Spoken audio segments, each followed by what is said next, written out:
Tansei, Michaela here, your adventure guide with Aski Holistic Adventures. Recently, I went on an adventure to Whitecap, Dakota First Nations, and I hosted a canoe clinic there, and it was awesome. So this is going to be a recap of the wonderful adventure that I had at Whitecap, Dakota Days.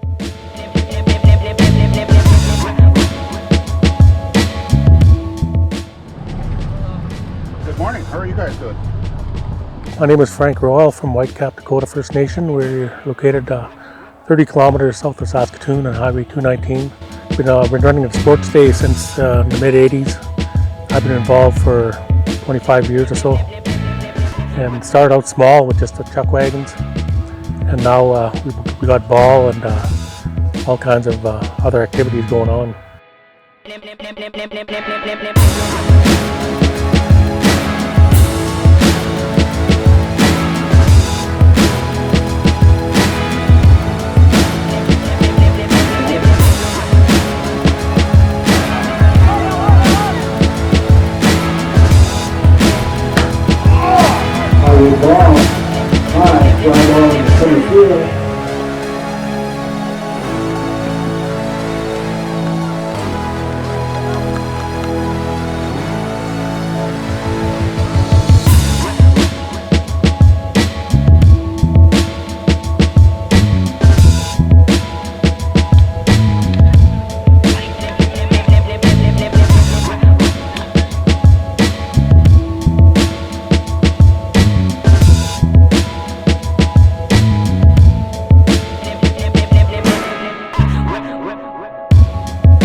What a nice crowd again. Thank you so much for being here for our show.